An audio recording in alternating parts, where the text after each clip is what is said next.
안녕하세요. 사연에 빠지다의 DJ 민영입니다. 오늘도 두 가지 사연 준비되어 있는데요. 오늘도 재미있게 들어주시고 구독과 좋아요 버튼도 눌러주세요. 그럼 오늘의 사연 함께 시작해 볼게요. 안녕하세요. 저는 경기도에 살고 있는 여자입니다. 시댁에서 주로 시어머니 때문에 일어나는 이모저모가 여성들 입장에서는 압도적으로 많다고 여겨질 텐데요. 저는 주된 인물이 시아버지 쪽이었어요.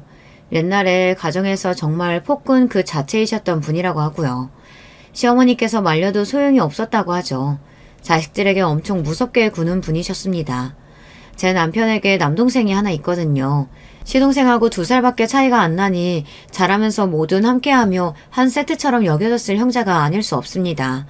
그런 아들들이 조금만 크고 나면 당신에게 기어오를까봐 겁이 난다고 하시면서 시아버지께서는 항상 그런 싹을 미리 밟아놔야 한다고 주장을 하셨어요. 정신머리 교육은 째깍째깍 시켜놔야 돼. 안 그러면 키워준 눈에도 모르고 지 애비한테 반항하고 달려들 게 사내 놈들이야. 대관절 왜 그렇게 생각하셨는진 정말 의문이네요. 군대 뺨치게 아들들을 향해서 거의 명령조로 말씀을 하셨고요. 당장 치어가서 물 한 잔 떠오도록 한다. 실시! 그러면 남편이고 시동생이고 사색이 되어서 물을 들어 용수철처럼 뛰어가야 했죠. 절대 장난조로 농담을 담아서 시아버지께서 그리 구신 게 아니었고 진지하고 무섭게 구셨어요. 공포스럽게 말입니다. 그래서 남편과 시동생 형제가 아주 어렸을 때부터 시아버지께서 또 어떤 명령을 내리실까 그게 걱정되고 경계가 되어 집에서는 잔뜩 신경을 곤두세우고 있는 아이들이었다고 해요.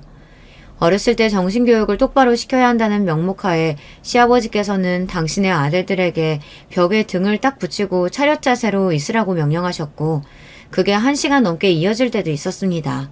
생각해보세요. 그런 자세로 있으면 어른이라고 할지라도 좀이 쑤시고 다리가 아파서 오래 못 버팁니다. 바른 자세에 바른 정신이 깃드는 법이야. 그러니까 자세에 흐트리지 말고 똑바로 서 있어 이것들아. 하지만 잔인하게 눈알을 빛내며 명령하는 부친의 모습을 보고 감히 어린 아이들을 거역할 생각을 못했겠죠. 다리가 저절로 후들후들거리고 등이 간지럽고 종국에는 정신이 아득해지는 느낌이 또한 들었을 거고요. 그러다가 시동생이 그 자리에서 오줌을 지렸습니다. 똑바로 서 있는 거 하나도 제대로 못해서 뭘 어쩌자는 거야? 오줌이나 질질 싸고 있고 정신 안 차리냐 이것들아? 그걸 보시고도 시아버지께서는 버럭 화를 내셨고 남편은 자신의 발바닥을 적시던 오줌의 그 감각을 평생 잊지 못하게 됩니다. 오줌을 지려버린 시동생이 신음하며 결국 비틀거렸고 바닥에 쓰러졌습니다. 그제서야 시아버지께서는 혀를 끌끌 차시며 오늘은 글렀다고 선언하신 뒤 돌아서셨죠. 차마 그곳을 볼 수 없어서 방에 들어가 계셨던 시어머니께서 슬그머니 나오셨고 시동생을 얼른 살피시는 동안 남편 또한 쓰러지듯 바닥에 주저앉았습니다. 오줌이 묻은 그 바닥에 주저앉아서 식은땀으로 젖은 온몸을 부들부들 떨며 남편은 이렇게 살고 싶지 않다, 이 집에서 나가고 싶다 이런 생각만 하고 있었습니다. 시아버지께서는 두말할 필요 없는 폭군이셨으며 부모 자격이 없는 분이셨죠.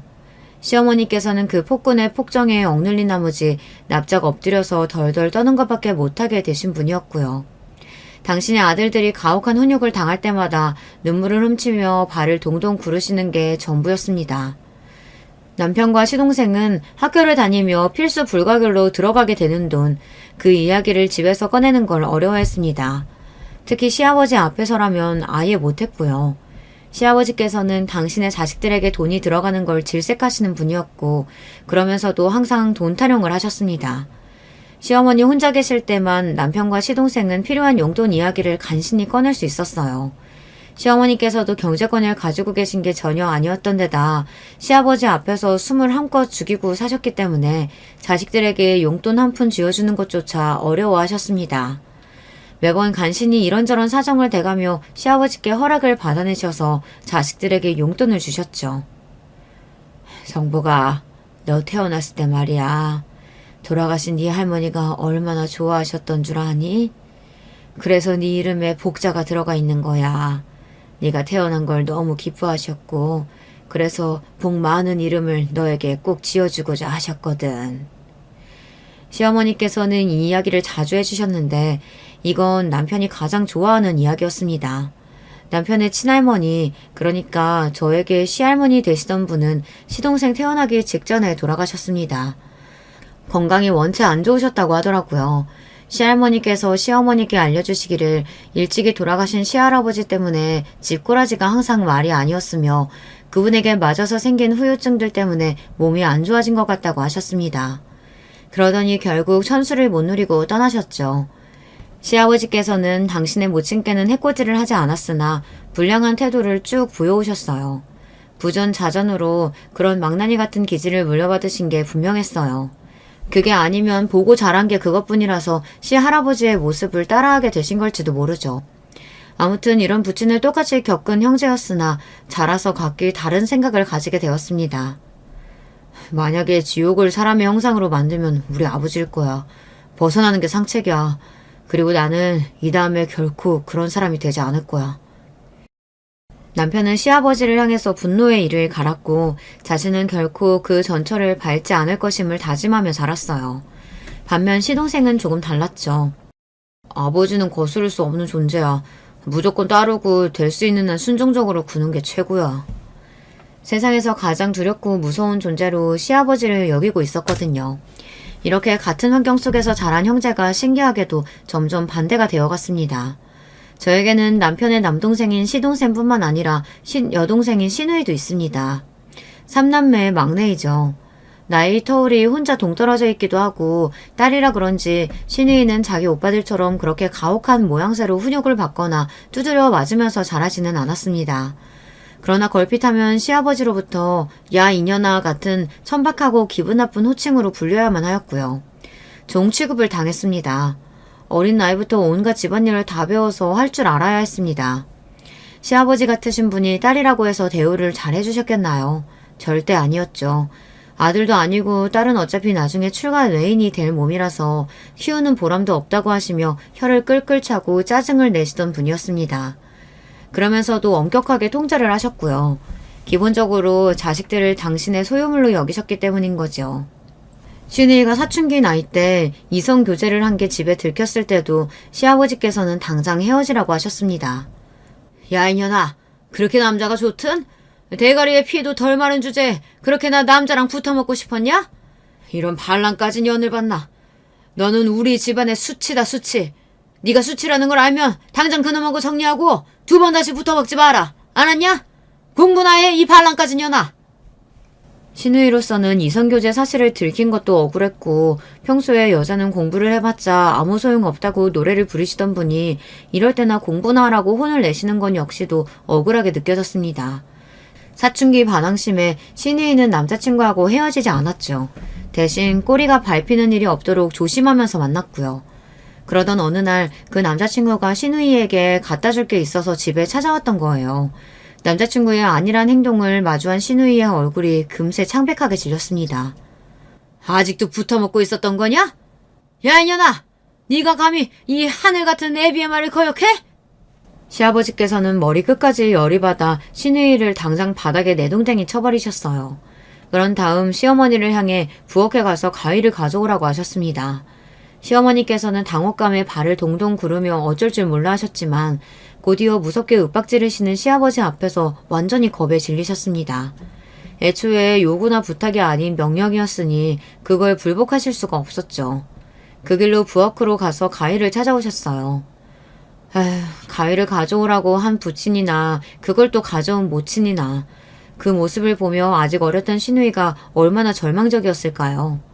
당시에는 두발 규제가 있었고 시누이가 그래서 단발머리를 원래 하고 다녔는데 시아버지께서 그날 그 머리에서 부엌 가위로 마구잡이로 잘라버리시는 바람에 거기서 더 짧아지고 말았어요. 마치 남자들이나 하는 머리처럼 되어버렸다고 하더군요. 게다가 모양도 듬성듬성해서 자기 여동생의 머리를 본 남편이 충격을 받았다는 후문이에요. 시누이의 남자친구는 그날 그 자리에서 싸대기를 얻어맞았고요. 볼이며 입이 죄에 터진 상태로 울면서 발길을 돌렸습니다. 자기 아들이 남의 집에서 그렇게 얻어먹고 왔으니 그 집 부모도 분노가 컸을 거예요. 하지만 상대가 개념도 상식도 통하지 않는 무례배였기 때문에 어쩔 수 없이 참았던 모양이에요. 말이 통해야 가서 따지기라도 하죠. 대화 자체가 안 통하는데 뭘 어쩌겠어요.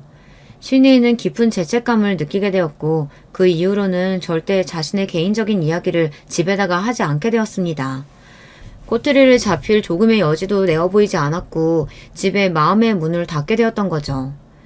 계집년들은 나이가 차는 대로 시집이나 가버리면 그만이라고 시아버지께서는 입버릇처럼 그런 소리를 하셨었고 그것에 질릴 대로 질린 신우이는 일부러 순종적인 척하며 조용히 지내다 고등학교를 졸업하자마자 집을 나왔습니다. 혼자 알아서 자취생활을 하면서 전문대를 다녔고요.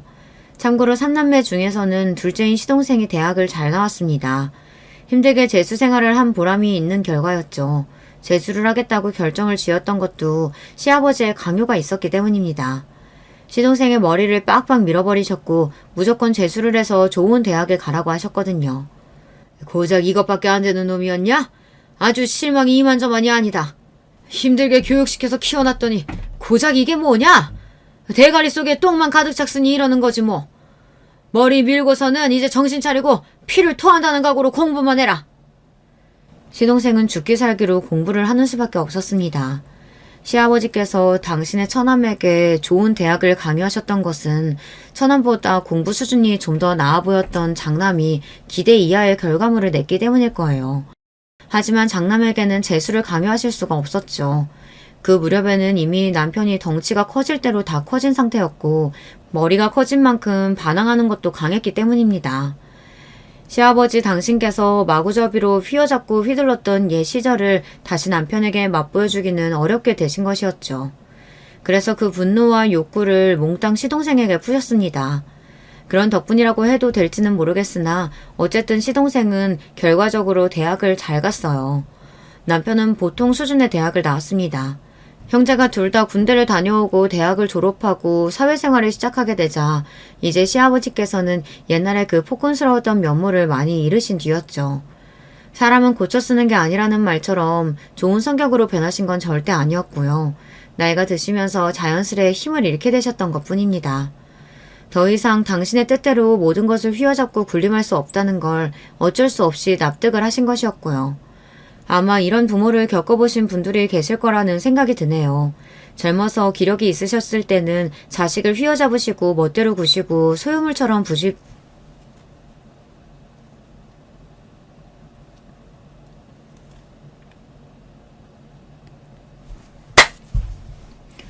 젊어서 기력이 있으셨을 때는 자식을 휘어잡으시고 멋대로 구시고 소유물처럼 부리시던 분들이 나이가 들어서 기력이 쇠하기 시작하면 장성한 자식에게 효도를 기대하며 당신이 과거에 행했던 것들은 어쩔 수 없는 훈육의 과정이었다고 포장하시죠. 하지만 그래서는 안 된다고 생각해요. 그렇지 않나요? 자신에게 사과를 하고 잘못을 시인하면 마치 큰일이라도 난다고 여기는 그런 부모님들이 계시던데요. 가와만사성이라고 하잖아요. 가정 안에서 출발하는 관계부터 바로잡아야 밖에서도 인간관계를 잘 구축하고 살아나갈 수 있을 거라고 봅니다. 시아버지께서는 뻔뻔한 분이셨고 그래서 당신의 기세가 과거와 같지 않다는 걸 아시면서도 숙이시는 건 싫어하셔서 고압적으로 자식들에게 효도를 요구하셨습니다.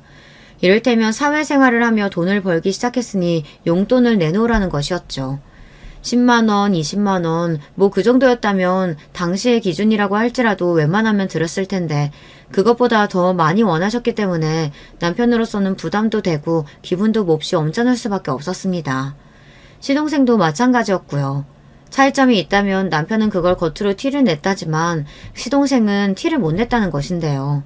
과한 용돈을 요구하시던 시아버지를 만류하셨던 건 시어머니셨습니다. 애들이 이제 돈 벌기 시작했는데 모으도록 그냥 둬야 하는 거 아닐까요?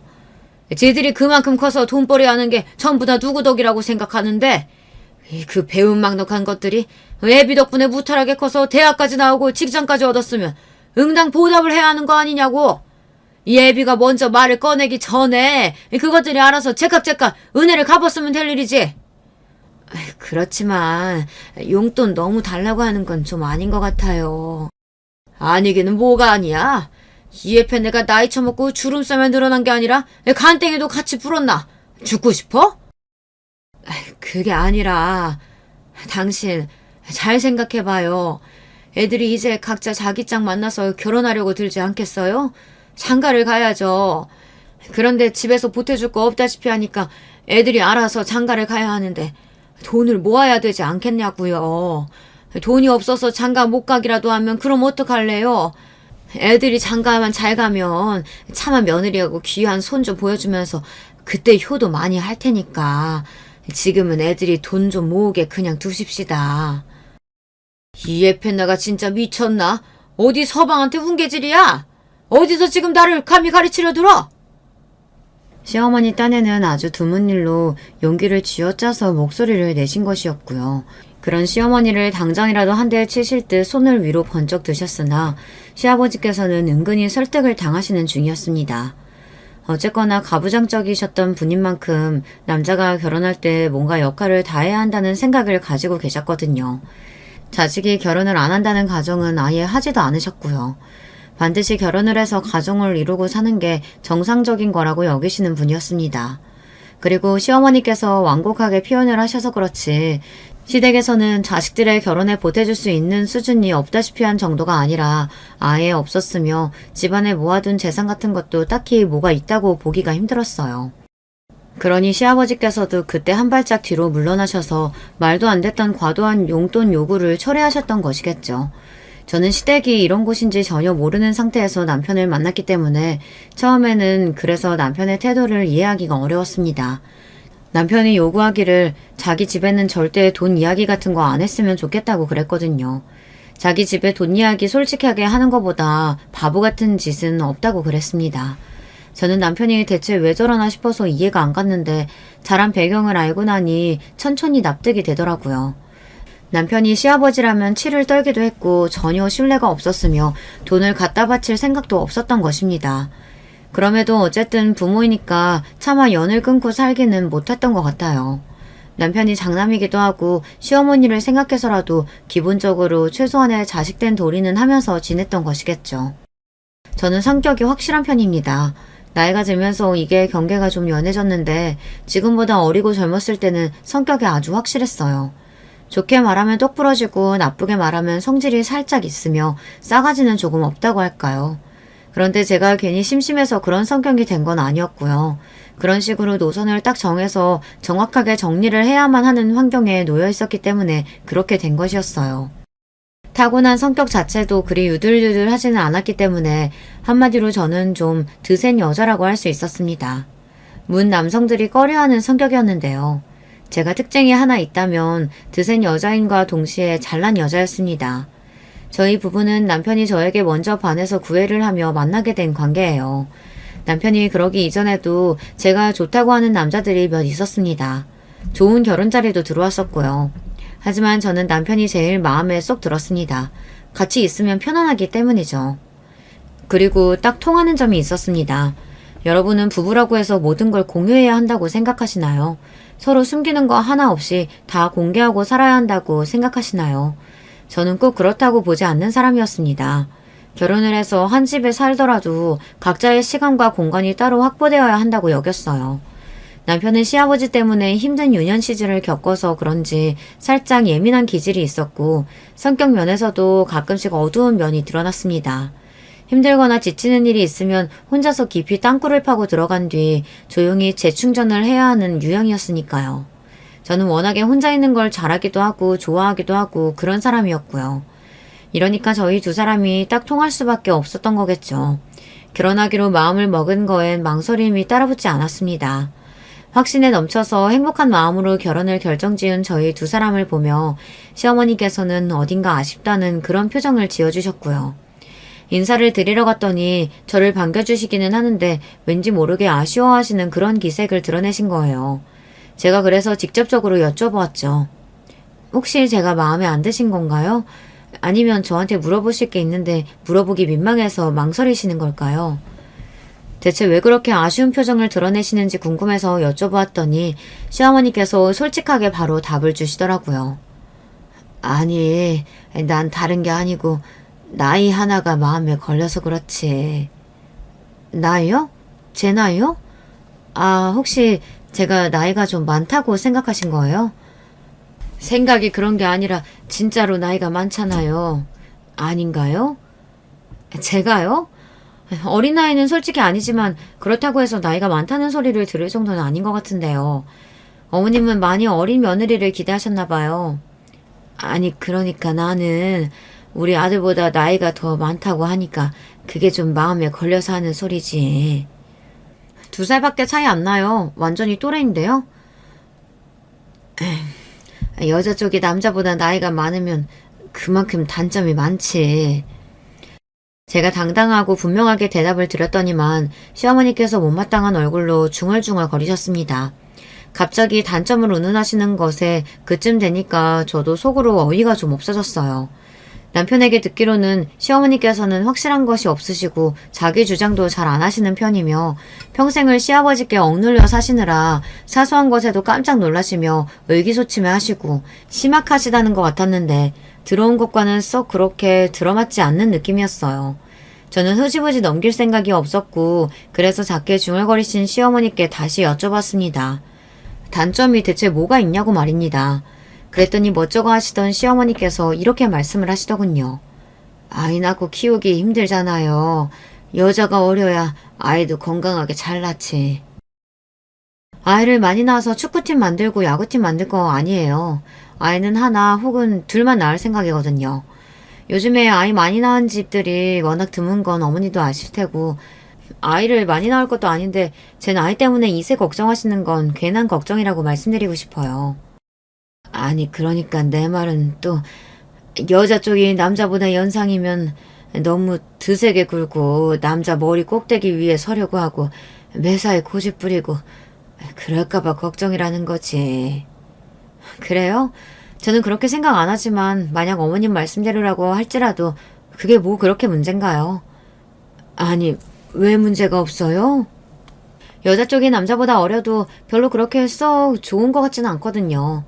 자기 주장 똑바로 못하면서 살고 남자한테 억눌려서 살고 그래서 자식들도 못 지켜주고 할 말도 당당하게 못해서 자신감 없게 웅얼거리고 그런 것보다는 똑바로 말하고 똑바로 행동하면서 사는 게 더 나은 그림 아니겠어요? 남자는 여자하기 나름이라는 말도 있잖아요. 여자가 자기 주체적으로 살면서 올바르게 서 있어야 남자도 중심을 잡고 살아갈 수 있다고 생각합니다. 시어머니께서는 이제 말문이 꽉 막히신 표정이 되어 있었죠. 꼬투리를 잡고 싶으셔도 제가 든 예시가 꼭 당신의 이야기처럼 느껴져서 차마 반박을 하실 수가 없었겠죠. 결국 입을 꾹 다무신 채로 저희 부부가 결혼할 때까지 그 어떤 의견도 안 내신 채 가만히 계셨습니다. 시아버지의 허락은 받아내고 자시고 할 것도 없었고요. 시아버지께서는 자존심과 허세 때문에 겉으로는 아닌 척 하셨으나 이미 장남의 기세에 눌리신 지 꽤 된 참이었습니다. 장남이 결혼을 하겠답시고 여자를 데려왔는데 그 앞에서 대놓고 반대를 하실 여력이 안 되셨었어요. 당신께 자산이라든지 권이라든지 그런 위험이 있어야 반대할 명목과 명분이 설 텐데 그게 아니었으니까요. 장남의 똥꼬집을 꺾는데 귀찮아서 그냥 결혼 허락을 하시겠다고 시아버지께서는 단순히 그런 반응만 내놓으신 게 전부였네요. 똥꼬집 부려서 혼자 알아서 결혼하는 거니 그런 놈한테 집에서 지원해줄 수 있는 것도 없다. 어차피 지원해줄 수 있는 게 없으시면서 말씀을 참 이상하게 하셨습니다. 그렇게 구시면 새 며느리인 제가 우물쭈물하면서 눈치 보고 당신을 어렵게 생각할 거라고 여기셨을지도 모르죠. 하지만 저는 별 생각 없었고요. 그냥 넙죽 네 감사합니다 하고 말았었네요. 이쯤에서 저의 배경을 밝혀봐야 할 것 같은데요. 제가 꽤 사는 집에서 태어난 아이였습니다. 집이 잘 살았고요. 그래서 저는 유복하게 자랐습니다. 저의 어릴 적 사진들을 보면 그 모습에서부터 마냥 해맑고 부유한 티가 납니다. 그런데 그런 환경이 오래가지는 않았죠. 제가 초등학교에 입학을 앞두고 7살 때의 일이었어요. 사기를 당해서 집안이 주저앉았어요. 고모와 고모부가 처음에 당하셨고 그 전말을 정확히 모르시는 채로 저희 부모님을 비롯해서 친인척들이 나섰다 다 함께 패가 망신을 당했습니다. 그때 충격을 받으신 친할아버지께서 돌아가시기도 했어요. 그래서 저는 진심을 다해서 사기죄를 증오하는 사람입니다. 사기죄 이것도 사실상 사람을 죽이는 죄 아닌가요? 사람이 사람을 믿었을 뿐인데 그 믿음을 배신하는 것도 모자라서 재산을 강탈하여 잃게 만들다니 이건 솔직히 죽으라고 그러는 것과 다름없는 거 아닌가요? 엄청난 사기 사건에 휘말려 막심한 피해를 입게 된 후 저희 가족은 갑자기 방 한 칸짜리 아주 작은 집으로 보금자리를 옮기게 되었고요. 그마저도 한자리에서 오래 살지 못해서 여러 곳을 전전하며 살았습니다. 그런 생활을 약 5년 정도 하다가 그나마 조금 밤이 큰 곳으로 가서 정착을 하였고요. 그런데 저희 어머니가 몹시 강단이 있는 분이셨어요. 정신력 같은 게 보통 분은 아니셨고요. 그러니까 이를 악물고 그때까지 버티셨죠. 새로 정착을 한 동네에 과거 인연이 잠시 있었던 분이 살고 계셨다는 걸 알게 되셨던 어머니는 저를 데리고 그분을 자주 찾아뵙기 시작했어요. 왜냐하면 그분이 미용실을 하고 계셨거든요. 어머니는 괜히 그곳에서 아무도 시키지 않은 잡일을 하시며 살갑게 구셨고 그분의 환심을 사셨습니다. 그런 것에는 다 이유가 있었죠. 어느 날 어머니가 저를 보며 말씀해 주셨어요. 이제 학교 마치고 갈 데 없으면 무조건 거기 미용실에 가 있어. 내가 말은 다 해놨으니까 너는 그냥 거기 가서 있고 싶을 때까지 있어도 돼. 알았지?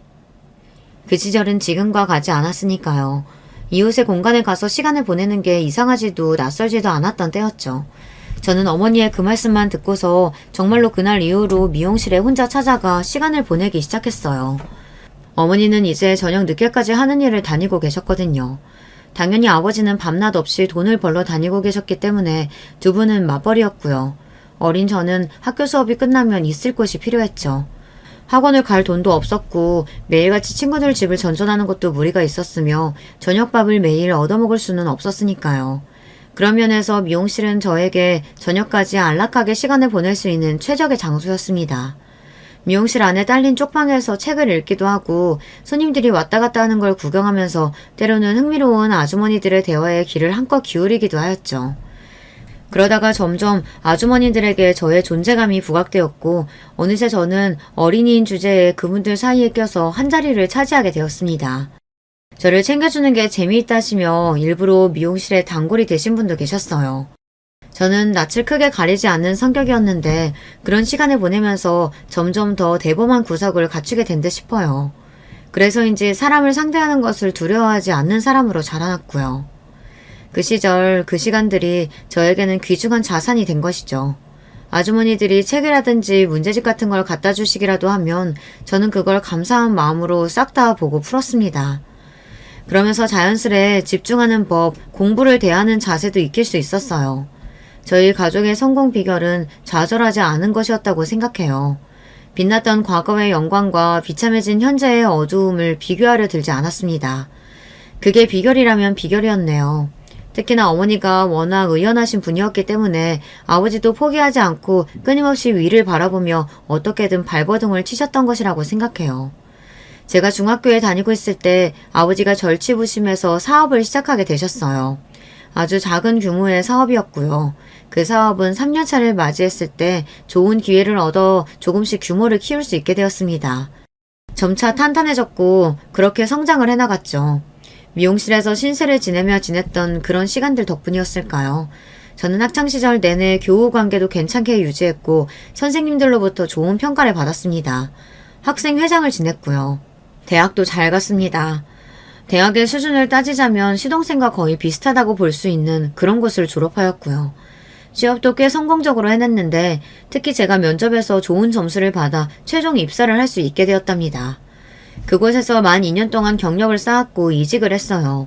이직을 어디로 했는가 하면 아버지의 회사로 했습니다. 그즈음 아버지가 작은 사업을 시작해서 일구셨던 그 회사가 성장을 어느 정도 해낸 끝에 답보 상태에 머물러 있었어요. 이럴 때가 어찌 보면 가장 어렵고 힘든 상태인데요. 그래서 저는 회사에 들어가서 사내 분위기부터 살피고 일을 차분히 배워나갔습니다. 그리고 오로지 저만 생각해낼 수 있는 신선한 활로를 찾아내면서 그걸 다 정리해뒀어요. 섣불리 그걸 외부로 꺼내 보이지 않았고요. 시간을 들여서 차근히 저의 존재감을 드러내면서 조금씩 제가 떠올린 활로를 사람들에게 알려주었고요. 그러면서 저는 어느새 모두가 인정할 수밖에 없는 핵심적인 인물로 부상하게 되었습니다. 처음에는 제가 아버지 딸이라는 걸 밝히고서 입사를 한 건 아니었지만 당연히 자연스레 다들 알게 된 상태였는데요. 사람들은 입을 모아서 가족회사라면 단점이 극명하기 마련인데 이런 가족회사라면 환영이라고 하면서 이게 바로 가족회사의 모범적인 예시라고 말을 해주었어요. 빈말이 어느 정도 당연히 섞여 있겠거나 다들 눈을 빛내면서 회사에 다니는 와중 그렇게 의견들을 주니 제 입장에서는 정말이지 감사하더라고요. 그리고 특이사항으로는 회사의 말단이고 어린 막내들일수록 저에게 힘을 실어주는 목소리를 냈다는 것입니다. 딸이니까 당연히 지금 사장님의 뒤를 이어받아야 하는 거 아닐까? 그리고 여자로서 오히려 더 신선하고 좋은 것 같아. 우리 회사가 점점 나아가는 방향하고도 일치하잖아. 맞아. 우리나라의 경직된 기업 구조 이런 거 전부 바뀌어야 돼. 능력 있고 자격되면 여자라도 대표직 달아야 되는 거야. 에휴, 다들 그렇게 속닥거리고 다니셔서 제가 그때 얼마나 민망했던지 모릅니다.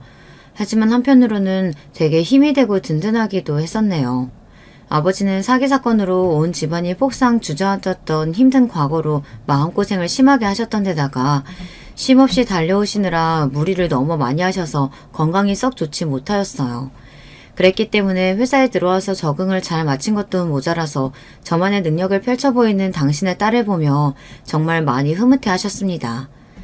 저 또한 아버지의 건강 상태가 점점 더 염려가 되었기 때문에 제가 얼른 만반의 준비가 다 되어 있어야 한다고 스스로를 압박하고 있었기도 했고요. 우리 딸 일도 잘하고 매사 신중하고 듬직하고 정말 최고야. 우리 딸이 아니라 남의 딸이었으면 배 아파서 혼났을 뻔했지. 그런데 정말 다 좋은데 말이다.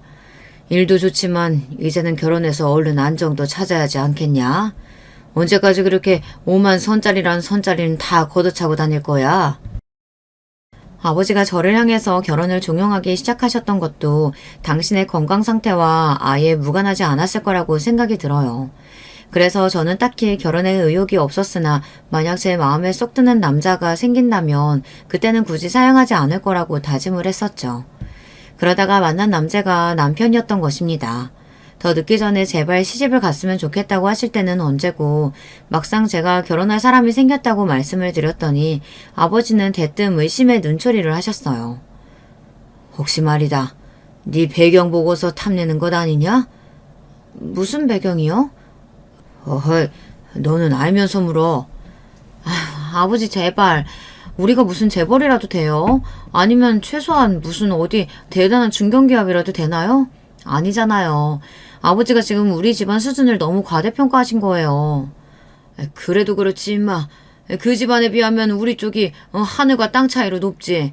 우리가 하늘 그쪽이 땅. 하여간 아버지는 못 말렸습니다. 백문이 불여일견이라는 말이 있잖아요. 백날 제가 떠들어대봤자 아버지가 직접 당신의 사익감을 만나보시는 편이 낫다고 여겼습니다. 그렇게 성사된 만남이었고 그 자리에서 아버지가 여러모로 남편을 떠보셨어요. 배경을 노린 게 맞냐 아니냐 이게 관건이었는데요.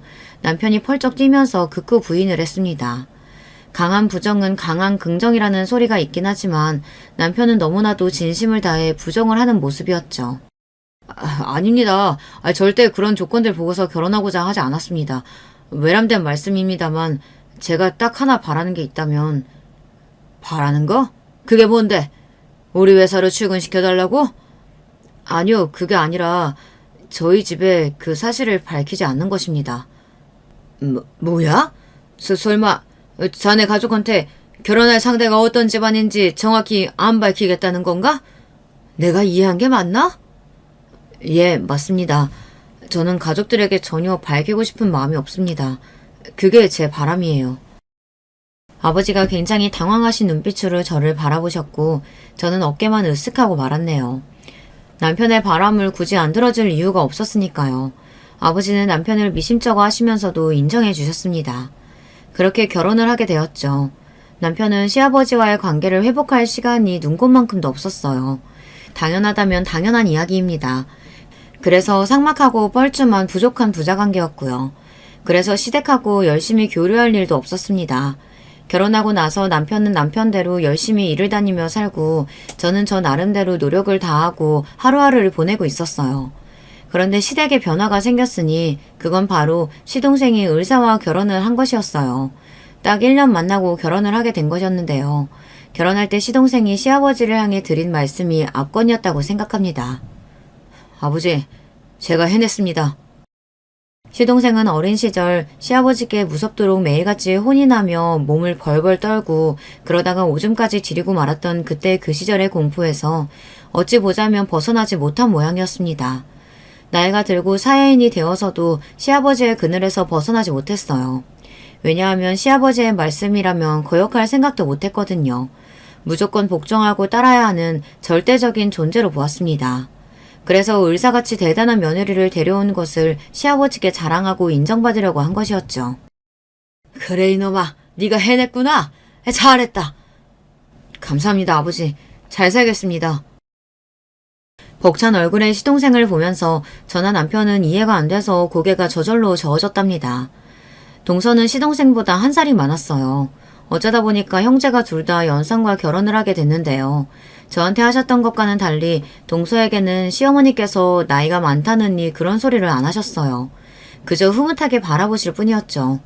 그거부터 차별이 느껴지더군요. 동서가 잘난 집안에서 태어나 자라 의사가 된 것은 아니었고요. 쉽게 표현을 하자면 개천에서 난 용에 가까웠습니다. 친인척 다 통들어서 의사가 된 건 동서가 유일했죠. 그리고 굉장히 엄하고 무서운 부친을 두었더라고요. 모친도 만만치 않아서 동서는 한번 농땡이를 피웠다가 죽도록 얻어터진 후에 밤새도록 책상 앞에 앉아서 문제집을 푼 적도 있었다고 합니다. 가족들이 보통은 아닌 것 같았어요. 그러니까 시동생하고 통하는 구석이 있었겠죠. 제가 회사 일 때문에 바빠 죽겠건만 동서가 생겼다고 해서 시댁에 발걸음을 한 건 아니었고요. 시누이가 돌아왔길래 시댁에 종종 들리게 되었습니다. 시동생과 동서의 결혼식에 참석한 것을 계기로 시어머니의 눈물겨운 설득을 마주한 시누이가 집으로 돌아왔거든요. 여태까지 계속 혼자 자취 생활을 하며 특별한 일이 없으면 절대 집에 오지 않았던 시누이였습니다. 이제 여러모로 집안이 안정적으로 굴러가고 있으니까 와서 지내라고, 시집이라도 가게 되면 그때는 같이 못 살지 않냐고 시어머니께서 열심히 설득을 해주셨고, 그래서 시누이가 시댁에 있게 되었건만 너무 오래 떨어져 살아서 그런지 막상 모녀 관계가 어색한 모양이었어요. 부녀 관계가 딱딱한 것은 말을 할 필요도 없었고요. 시어머니께서 분위기를 풀기 위해 며느리들이 자주 시댁에 들러줄 것을 요청하셨습니다. 저는 가만 보니까 시누이하고 왠지 잘 맞는 듯 싶었습니다. 대화가 잘 통하더라고요. 그래서 금세 좀 친해졌고, 그러면서 자연스레 시댁에 종종 가게 되었으며, 제가 차를 가져가서 그곳에 도착하면 시누이가 나와서 제 차를 타고 함께 카페 등지를 놀러가는 경우들이 생겼습니다. 남편의 입에서 듣는 시아버지와의 과거만 접했었는데 시누이의 입에서 전해 듣는 시아버지의 모습도 아주 흥미롭더군요. 옛날에 시누이가 얼마나 집에서 눈치를 보며 마음고생을 많이 했을까 싶었습니다. 며느리는 저만 있는 게 아니죠. 동서도 종종 시댁에 들렀어요. 바쁜 의사라서 들릴 때가 정해져 있진 않았고요. 얼굴만 비추고서 작은 먹거리 같은 것만 놓고서 사라질 때도 잦았습니다. 그러면서 자연스레 묘한 구도가 형성되더라고요. 시누이는 저와 동서 중에 단연 저를 좋아했고요. 저하고 있으면 편하다는 게 가장 큰 이유였습니다. 시아버지께서는 내심 그게 마음에 안 드시는 눈치였어요. 아무튼 딸년 하나 어리버리하게 잘못 낳아놨어. 어떤 쪽에 가서 붙어야 하는지 이건 초등학생이라고 할지라도 답이 보일 텐데. 아유, 멍청하게 굴고 있으니 답답한 것. 시누이가 저보다 동서에게 붙어서 친해지기를 바라신 모양이었습니다. 잘못 그랬다가는 시누이가 눈뒤집고 난리를 친 뒤 영영 집을 또 나가버릴지도 모르니까요. 그래서 시아버지께서 그 소리를 어디서 하셨는가 하면 제 앞에서 하셨습니다. 저 들으라고 하신 소리였죠. 제가 그 앞에 대고 무슨 말씀을 드리겠나요? 그냥 못 들은 척 하는 게 당연히 최선이었죠. 시어머니께서는 시아버지께서 동서를 더 선호하시니까 따라가는 느낌이었고요. 드문 경우로 저와 동서가 같은 시간에 시댁에 들릴 때도 있었는데요. 그러면 정말 티가 팍팍 나게 동서한테만 더 살갑게 구셨습니다. 제가 도착했을 때는 왔냐고 물으시더니 동서가 도착하니까 갑자기 냉장고에서 체리를 꺼내서 씻으시더라고요. 저는 그 냉장고에 체리 같은 과일이 있을 줄도 몰랐어요. 제가 좀 먹으려고 하니까 은근히 눈치를 주셨으면서 동서가 잘 먹으니까 흐뭇하게 웃으셨고요. 시어머니께서 애초에 자주 좀 와달라고 하셔서 저는 그 요청을 들어드리려고 있는 입장이었는데 자꾸 그러시니까 서운하더라고요. 그래서 날 잡고 한번 여쭤봤어요.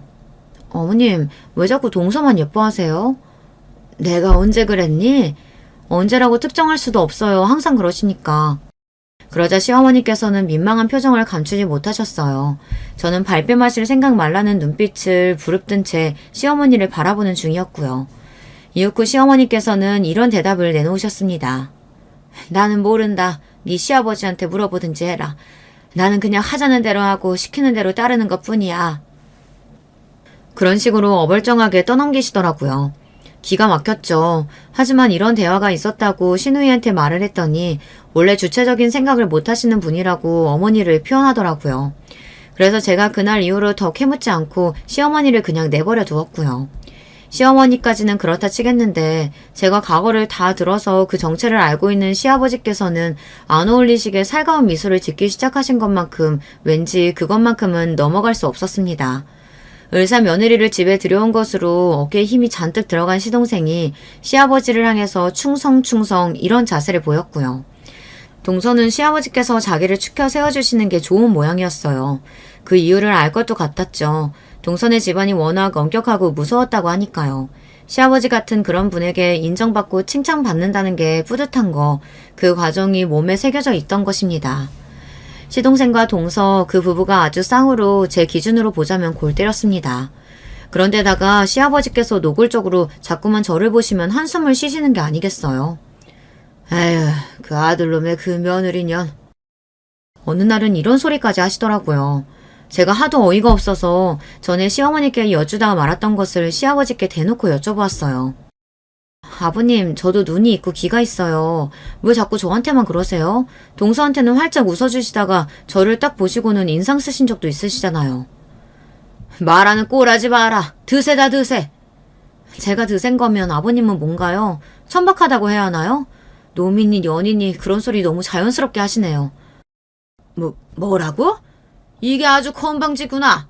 어디 며느리년이 하늘같이 떠받들어야 하는 시아버지한테 대들어? 이래서 사람 급이라는 게 나눠져 있는 거다.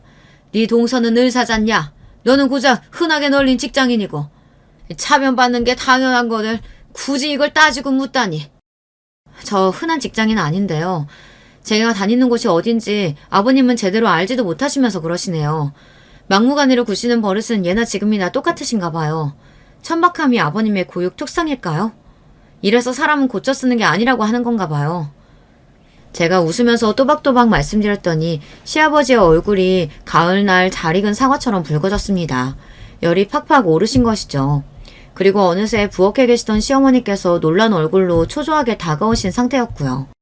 열받으신 시아버지의 상태를 보신 시어머니께서 어깨를 떠시며 저에게 얼른 허리 숙이고 사과를 하라며 거의 이 모양으로만 작게 외치셨습니다. 그러나 제가 한 건 코웃음 치는 일이었고요. 시부모님께서는 동시에 기가 막혀 하셨습니다. 이 고약하고 정신 나간 것이 너 때문에 필시 내 딸년도 안 좋은 물이 들어버렸겠구만.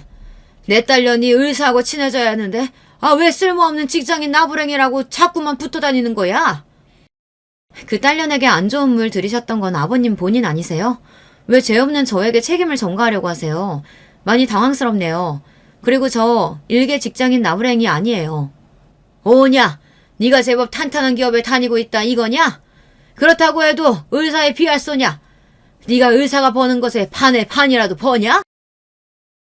네, 벌어요. 차고 넘치게 법니다. 그 탄탄한 기업 말인데요. 대표가 저예요. 갑자기 숨막히는 침묵이 내려앉았습니다. 시아버지께서 놀라서 휘청거리셨고 시어머니께서는 손으로 입을 틀어막고 주저앉으셨어요. 네가 무슨 대표를... 기업의 대표라니 무슨 수로? 원래 저희 친정아버지가 대표신데요. 이제 제가 그 자리에 가게 됐거든요. 그러니까 제가 대표예요. 아, 맞다. 두 분은 저희 집안에 대해서 전혀 모르시죠? 그러길래 장남한테 좀 잘하지 그러셨어요. 장남에게 신뢰를 못 받으시니까 사돈 집안이 어떤 집안인지도 전혀 모르시는 거 아니겠어요. 이제는 시아버지마저 주저앉으셨는데 아예 엉덩바가를 찍고 마셨습니다. 그러면서 허리를 다치셨는지 한참 신음을 하셨고요. 저는 이제 볼장 다 봤다는 얼굴이 돼서 시댁을 나섰습니다. 시누이에게도 그날 따로 대화를 나눠 회사 이야기를 알려주었고요. 시어머니의 연락을 받은 남편이 시댁에 가서 시부모님과 시동생 동서가 있는 앞에서 모든 전말을 알려주었습니다. 제가 진정으로 어떤 존재인지 알게 된 이들은 넋이 나가버렸죠. 하지만 그 이전에 시아버지께서 엉덩방아를 잘못 찌으셨던 것 때문에 치료를 한참이나 받으셔야만 했답니다. 전혀 꼼짝을 못하고 지내셨죠. 아주 통쾌했고요. 거침없이 나서준 저에게 남편은 대리만족을 느낀다고 했어요. 똘똘한 시누이는 제가 회사로 불려들여 적성에 딱 맞는 자리를 하나 내주었고요. 이제 시댁에 발길을 할 필요가 없어졌답니다. 시아버지께서는 자존심 다 버리시고 남편에게 이제 와서 잘 보이려고 안달이 나셨으나 별 소용이 없었죠. 시어머니께서는 하루 종일 깊은 한숨만 내쉬시는 모양이었어요. 시무룩해진 시동생과 기운이 없어졌다는 동서의 근황은 궁금하지도 않았네요. 여러분 안녕하세요. 저는 집안 청소를 할 때마다 사연에 빠지다를 틀어놓는 아이 키우는 엄마예요. 아이를 낳고 키워보니까요. 아가씨 시절에는 몰랐던 세상이 보이더라고요. 가끔은 아예 제가 다른 사람으로 재탄생한 것 같다는 기분이 들기도 한답니다. 부모가 되어보신 분들도 다 저처럼 이런 과정을 거치셨는지 궁금하네요. 사연은 익명이니까 제가 허심탄회하게 한번 저희 결혼 생활을 털어놔 보고 싶은데요. 제가 나이가 많은 사람이 아님에도 보기 드물게 일명 중매 결혼을 하였습니다. 고상한 단어로는 맞선으로 순화를 시켜도 되려나요? 제 배경 먼저 설명을 드리면 좋을 것 같네요. 이 결혼을 하게 되기까지는 나름의 얽힌 이야기가 있습니다. 제가 중학생 때 저희 집은 무척 어려워진 상태였어요. 그때가 바로 친정 아빠께서 큰 외삼촌과 의기투합하여 사업을 시작하신 지 딱 2주년을 맞이하던 시점이었죠. 거래처에서 대금을 지급받지 못하고 있었는데 현금이 안 되니까 부득이하게 직원들 월급이 제때 안 나간 모양이었습니다. 흔한 일은 아니지만 충분히 있을 수 있는 일이죠. 당시에 두 분을 제외하고 사무실 직원만 6 정도였던 것으로 알고요. 그런데 충분히 있을 수 있는 일이었음에도 그중 한 직원이 지나치게 앙심을 품었던 거예요. 회사 내에 돈이 될 만한 것들은 싹 다 훔쳐서 도주하였습니다. 훔친 것들 중에는 법인카드도 있었어요. 그걸로 대범하게 고가의 물품들도 싹 다 결제했고요. 몇 달이 지나고 나서야 그 직원이 필리핀으로 몰래 추국한 지 오래였다는 걸 알게 되었고요. 큰 외삼촌께서는 이때 스트레스를 너무 심하게 받으셔서 쓰러지셨습니다. 친정 아빠하고 동업하셨다는 대목에서 아마 유추가 가능하시겠지만 친정 엄마하고 큰 외삼촌은 정말 사이좋은 남매였어요. 그러니 친정 엄마께서도 덩달아 너무 힘들어하셨어요. 집안 분위기가 초상집이었죠. 저는 이때 하필이면 사춘기 중학생이었으니 저 역시도 이루 말할 수 없을 만큼 스트레스를 받아서 반항하고 그랬었습니다. 지금 생각하면 너무 죄송할 따름이에요. 부모가 멍청하게 굴어서 상황이 이렇게 된 걸 왜 자식의 피해를 받아야 돼? 나도 부모를 선택할 수 있었다면 이런 부모는 절대 안 골랐어. 이런 부모 밑에서 태어나게 해달라고 빈 적은 단 1초도 없었으니까. 너는 네 외삼촌이 쓰러져서 병원에 계신 상황인데도 그런 말이 나오니? 왜 이렇게 배은망덕하게 굴어? 은혜를 입어봤어야 배은망덕하게도 구는 거 아닌가? 나는 딱히 은혜라는 거 받아본 적 없는데? 내가 다른 집 아이에 비해서 잘 누린 게 단 한 가지도 없잖아. 엄마가 나한테 잘해둔 게 대체 뭐가 있어? 엄마 입으로 한번 말을 해봐! 이런 버르장머리는 도대체 어떻게 상대를 해야 할지. 명아, 엄마는 그저 네가 빨리 이 반항기를 지나보냈으면 좋겠구나. 그리고 먼 훗날 네가 결혼해서 아이를 낳아본다면 부모가 되면서 자연스럽게 알게 될 거야. 네가 지금 이렇게 말을 해서는 결코 안 되었다는 것을 자연스럽게 깨닫게 되겠지. 저는 씁쓸하게 말씀하시는 친정엄마를 비웃었죠. 저는 그야말로 부모 가슴에 대못을 받는 자식이었던 거예요. 왜 그랬는지 모를 일입니다. 철이 없었다는 말로는 변명이 안 되는 것 같아요. 저는 한참 엇나가서 불량한 친구들과 어울려댔고 친정엄마의 건강이 계속 안 좋아지고 있었으며 친정아빠께서 모든 것을 포기하려고까지 하셨을 때 저희 가족에게 기적 같은 도움의 손길이 등장하였어요. 당시에 친정엄마께서 너무나도 힘이 드시니까 정신적, 신체적으로 다 무너진 상태에서도 불철주야 교회에 매달리셨어요. 뭐라도 의지하려고 하신 거였죠. 그래서 저하고는 더 대립했던 것이고요. 저는 친정엄마께서 쓸데없는 것에 매달린다고 보았습니다. 엄마는 왜 이렇게 학습 능력이 없어? 만약에 정말로 신이 있다면 애초에 우리 집을 이렇게 힘들게 안 했겠지. 신은 없어. 엄마가 쓸데없는 시간 낭비, 체력 낭비, 돈 낭비라는 거야. 저는 친정엄마를 신랄하게 비웃었죠. 그런데 놀라운 일이 벌어진 거예요. 사정이 너무 이제는 어려워져서 사실상 운영 자체가 힘들어진 친정아빠와 큰 외삼촌의 그 사업체를 선뜻 도와주겠다는 구세주가 등장한 겁니다. 자산가 부부였고 그러한 배경을 숨긴 채 조용히 교회에 다니고 있던 분들이었어요. 우연히 친정엄마께서 다른 분들께 상담을 청하는 내용을 듣게 되신 그 두 분은 그 이후로 자꾸만 꿈에서 저희 가족을 도와줘야 한다는 메시지를 접하셨다고 합니다. 신기하게도 두 분이 똑같이 말이에요. 그래서 저희 가족을 도와주셨고 그 결과 사업체는 완전히 살아났어요. 이게 꿈인가 아니면 생시인가. 처자식 두고 나 혼자 세상 떠날 수는 없다는 생각 하나로 이 악물고 버티던 나날이었는데 이토록 기사회생을 할 줄이야. 이 기회를 내가 절대 놓쳐서는 안 되겠구나. 우리 딸 미영아, 그간 아빠 때문에 속상한 일 많았고 마음고생 많이 했지? 아빠가 미안해. 앞으로는 절대 우리 미영이 힘든 일 없도록 할게. 친정아빠께서는 저에게 가감없이 감정을 드러내시며 행동하시기 시작한 건 그때부터였어요. 그 이전까지는 사실 사춘기를 맞이하면 부녀 관계가 어색해지기 마련이라는 통상의 현상처럼 저희 부녀도 그랬었거든요. 친정아빠께서는 이러나 저러나 일에 매달려 계실 수밖에 없는 분이었기에 저하고는 늘 거리감 또한 있었고요. 그런데 낭떠러지까지 갔다가 기적적으로 살아난 경험을 하신 친정아빠께서는 이제 달라지기로 마음을 굳히신 듯 하였죠. 저에게 먼저 다가와 주셨어요. 저는 그런 친정아빠가 어색하게 느껴졌고 스스로가 부끄러웠습니다. 나는 몇 년간 계속 철없이 반항하기만 했고 온갖 모진 말들을 다 뱉었는데 아빠도 뻔히 그거 다 아시면서 왜 나를 무조건적으로 포용해 주시는 걸까? 자연스레 반성이 되더라고요. 사실 저는 고등학교에 올라가면서 사춘기 방황을 거의 끝낸 후였는데 괜히 민망하니까 친정 부모님께는 툴툴거렸댔어요. 하지만 친정 아빠께서 변하시는 모습을 보면서 저도 좀 더 나은 딸이 되어보고자 하는 생각을 갖게 되었습니다. 하도 친정엄마하고 감정적으로 싸워댔던 탓에 아직 어색한 기운이 좀 남아있었는데 친정 아빠께서 중간다리 역할을 잘해주셨어요. 셋 중에서 늘 가장 먼저 행동하셨죠. 친정아빠께서는 건강이 악화되신 큰 외삼촌의 목까지 하시겠다며 불철주야 일하셨고 좋은 결과가 계속해서 따라왔습니다. 저희 가족을 도와주신 자산가 부부께서는 멀리 이사를 가게 되셨어요. 저희 집 사람이 유방암 3기 판정을 받아서요. 치료에 집중하면서 살기 위해 이사를 택하게 되었습니다.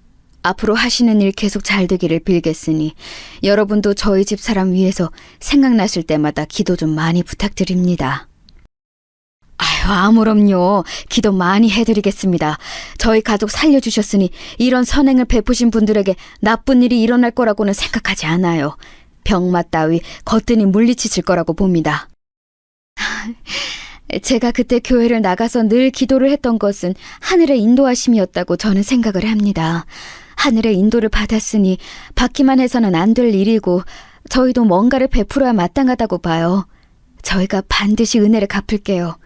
미력 하나마 저희 도움이 필요하시거든 꼭 연락 주세요. 언제라도요. 알고 보니 자산가 부부께는 투병이라는 사정이 있었고 친정 부모님께서는 눈물로 인사를 하셨어요. 그분들과 종종 연락을 주고받으셨는데 몇 년 후 유방암을 이겨낸 자산가 부부께서는 넓은 세상을 보며 건강관리까지 하시겠다는 일념으로 외국행을 택하셨어요. 아예 외국에서 살아가시기로 한 것이었죠. 저는 그저 그런 대학교를 졸업한 뒤 취직을 좀 일찍 했습니다. 경제적인 벌이가 있다 보니까 연애에도 제약이 좀 없었던 것 같아요. 꽤 자유롭게 만나보았죠. 그런데 저로 하여금 결혼하고 싶다는 생각이 들게 만드는 상대는 없었습니다. 제 또래 친구들은 슬슬 결혼을 입에 올리고 있었는데 저는 조금도 동하지 않더라고요. 상대가 먼저 결혼하자고 말을 해줘서 엉겁결에 제가 휩쓸려간 경우가 있기는 했어요. 그런데 막상 진짜로 결혼에 대한 상의가 시작되자 대판 싸우고 헤어졌습니다. 왜 결혼 준비하면서 헤어지는 커플들이 많다고 하는지 단번에 이해가 가더라고요. 너랑 나랑 돈을 똑같이 반반 해와도 가사노동은 나보다 네가 많이 해야 돼. 여자가 하는 게 당연하잖아. 나보다 네가 요리를 잘하기도 하니까. 가사노동을 왜 내가 더 많이 하는 걸로 미리 정해놔야 돼? 돈이 반반이니까 그냥 뭐든지 반반하는 걸로 정해. 그게 깔끔하잖아. 이상한 지점에서 예외를 두는 게 어디 있어?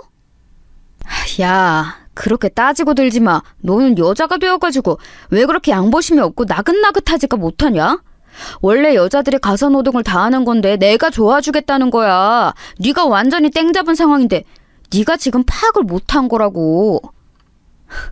원래라니? 말도 안 돼.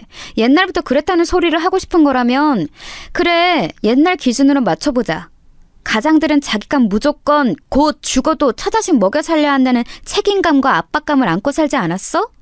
그리고 결혼할 때 자기가 집을 해왔지. 내가 가상 노동 다 할 테니까 오빠가 집 해오고 싹 다 해와. 그럼 이치에 맞잖아. 우리 어디 옛날처럼 따져서 결혼하고 살아보자. 제가 당당하게 받아쳤더니 눈 뒤집어져서 난리를 치더라고요. 그래서 헤어졌어요. 그때부터 저는 결혼에 염증이 생겼습니다. 생각만 해도 신물이 나기 시작했죠. 친정 부모님께도 말씀을 드렸어요. 결혼이라는 거 구미가 전혀 당기지 않는다고 말입니다. 그랬더니 두 분 다 난처해하셨어요. 텔레비전에서만 봐왔던 결혼 안 하는 요즘 젊은이들이 자기 딸이라고 생각하니까 너무 당혹스러우신 모양이었죠. 죄송하지만 그럼에도 저는 결혼 생각이 없었어요. 이런 말씀 드리기에 너무 창피해서 못 드리지만 결혼 잘못해서 부모님께 불효할까봐 나는 그게 걱정돼서라도 결혼이 하기 싫어. 문제없이 잘 살아 보여야 하는데 그런 모습을 못 보여드릴까봐 미리 겁이 나서 결혼 못할 것 같네.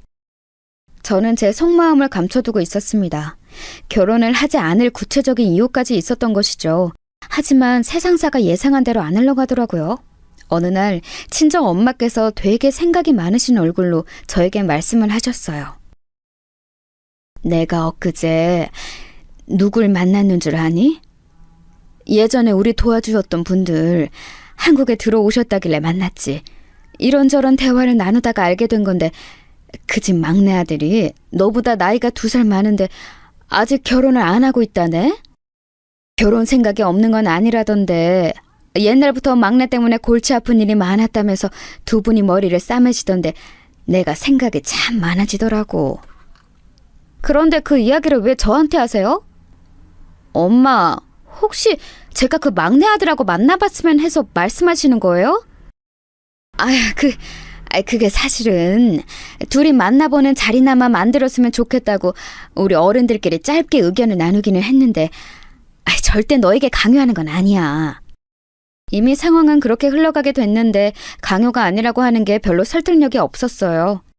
제가 별로 좋아하는 흐름은 아니었지만 저는 친정 엄마께 속으로 엄청 죄송해하며 사는 딸이었기 때문에 못 이기는 척 넘어가 드렸습니다.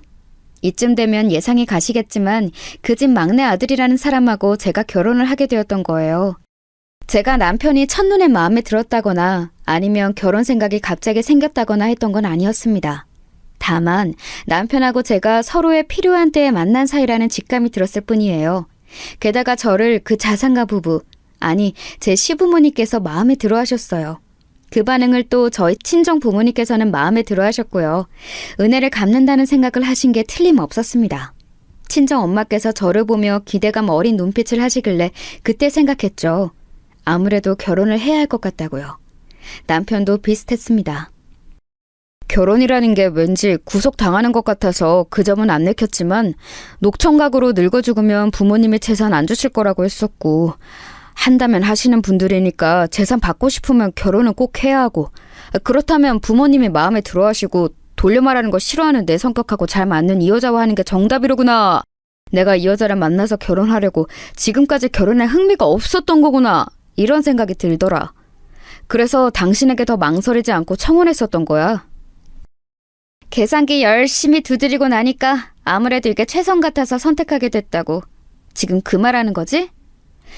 그렇다면 나는 지금이라도 결혼 무르고 싶은데? 나는 다른 건 몰라도 부부가 서로에게 충실하지 않고 애정을 다하지 않는 결혼은 별로라고 생각해. 내가 당신에게 가슴이 떨려서 결혼에 응한 건 아니지만 그래도 앞으로 당신만 보고 살 각오 정도는 되어 있는 여자야. 그런데 당신은 그렇지 않다면 나는 이 결혼을 굳이 할 이유가 없다고 봐. 아니야, 그렇게 생각할 필요 없어. 왜냐하면 나도 당신만 보면서 살 거거든. 나 절대로 한눈 팔면서 살지 않을 거야. 과정이야 어쨌든 결혼하기로 했으면 서로만 보고 가야지. 그게 진정한 남자다운 판단이야. 도대체 남편이 말하는 남자다운 게 어떤 건지 그때도 몰랐지만 지금도 모른다는 게 우습네요. 참 희한한 결혼 과정이었죠? 그런데 살다 보면 어떻게든 사라진다는 말처럼 정말 그냥 사라지더라고요. 심지어는 잘 사라졌어요. 남편은 고집과 아집이 고루고루 있는 사람이었지만 일단 돈 문제 가지고 왈가왈부하는 일은 없었습니다. 그간 제가 만나온 남자들은 전부 돈 문제에서 자유롭지 못했었거든요. 하지만 남편은 이런 부분에서 달랐어요. 뭐? 큰 돈이 들어가는 가전제품을 새로 사고 싶다고? 그래, 구입하자. 당신이 원하는 거라면 반드시 필요하니까 원하는 거겠지. 신기술 들어간 제품이라서 정말 비싼 제품인데 물론 그만한 가치를 충분히 하는 제품이라고는 하지만 큰 돈이 들어가는 거잖아. 근데 정말 나 혼자 필요성을 느껴서 사게 돼도 괜찮은 거야? 당연하지. 이런 거에서 일일이 태클 거는 건 남자답지 않아. 째째한 놈은 남자라고 할 수도 없어. 여자가 집안 살림하느라 가전제품 하나 좀 사겠다는데 이걸 따지고 들면 그게 남자야? 그놈의 남자 타령이 도움이 될 때도 있더라고요.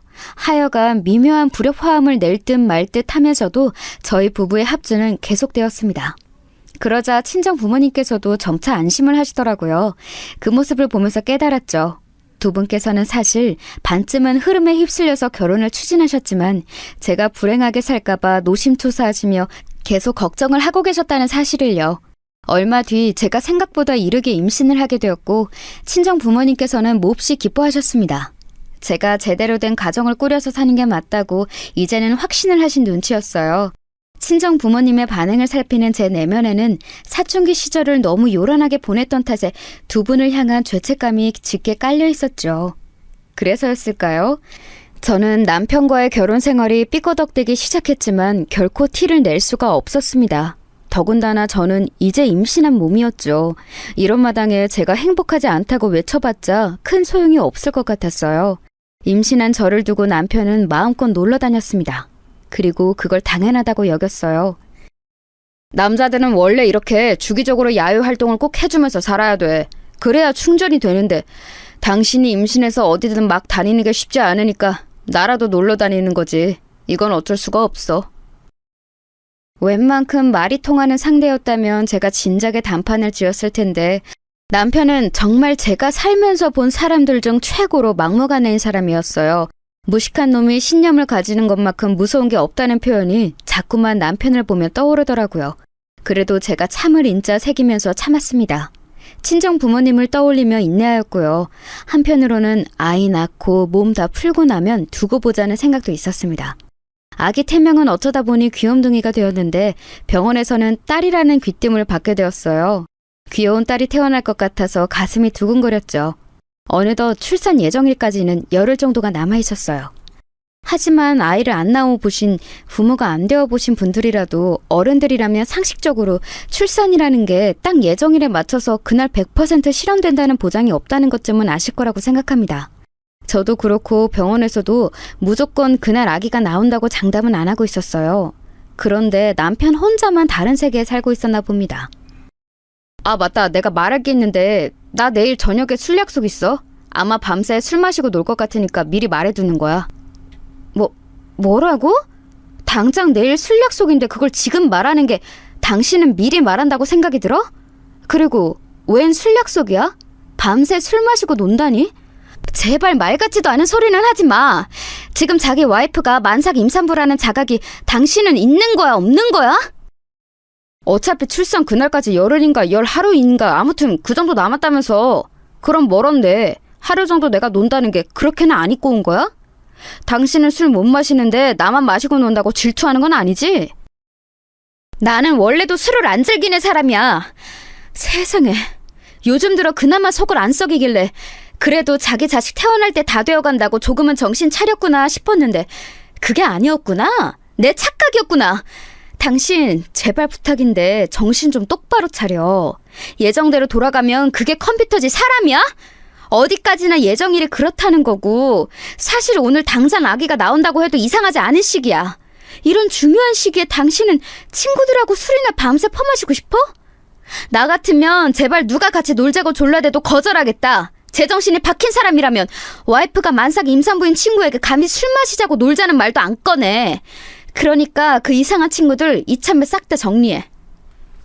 이상한 친구들이라니?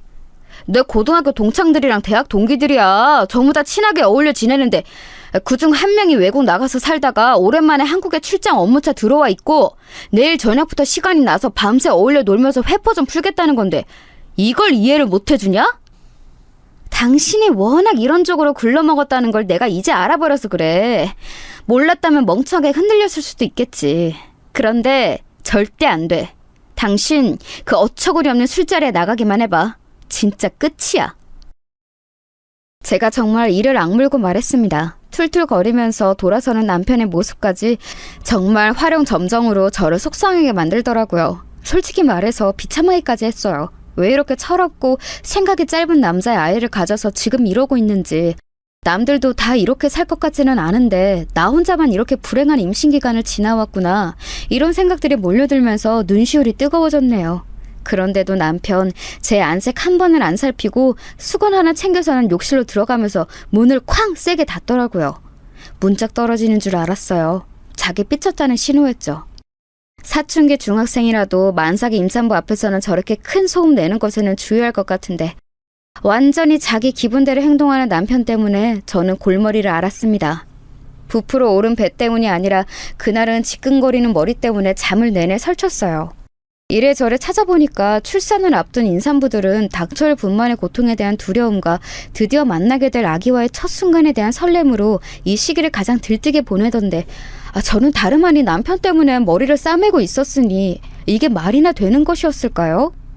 출산 선배들이 하나같이들 하는 말이 임신 기간 내내 지옥인 줄 알았고 분만할 때는 이제 죽는구나 싶었으나 진정한 시련은 갓난아기 육아에 있었다고 하던데 그렇게 힘든 육아를 나는 저렇게 하등 도움이 안 되는 인간하고 해나가야 한다는 거야?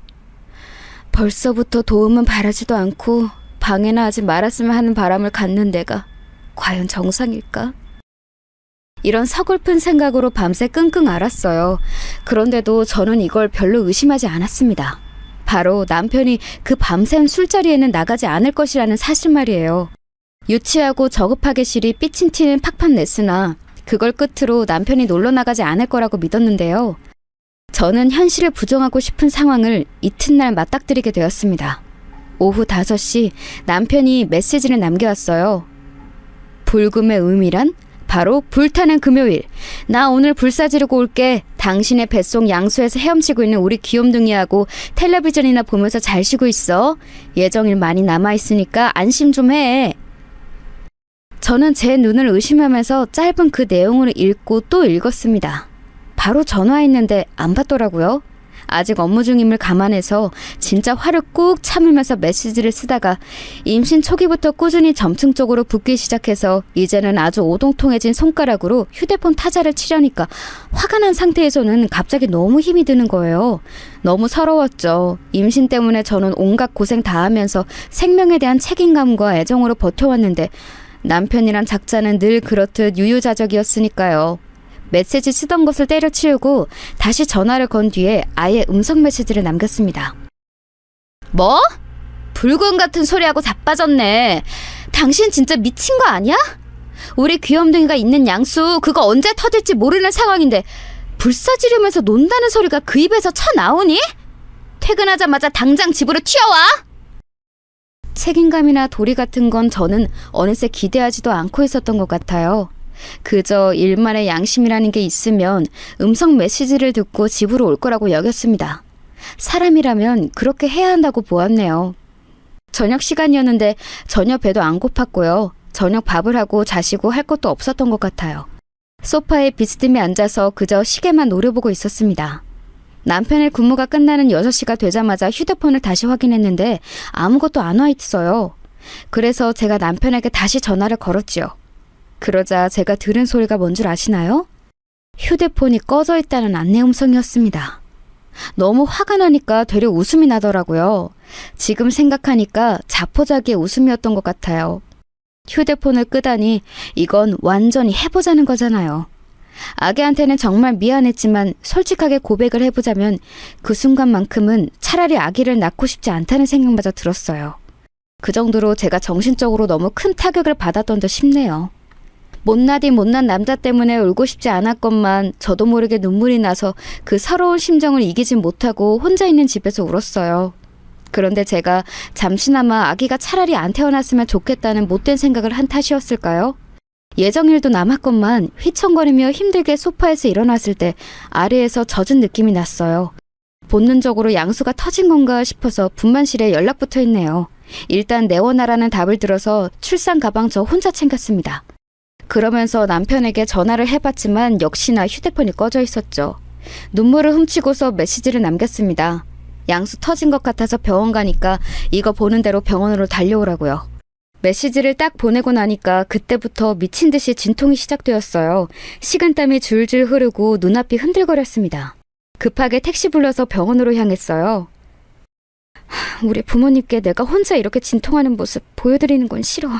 보시면 분명 가슴 아파하실 거고 나도 왠지 이런 모습 보여드리면 불효하는 게 될까봐 망설여지네.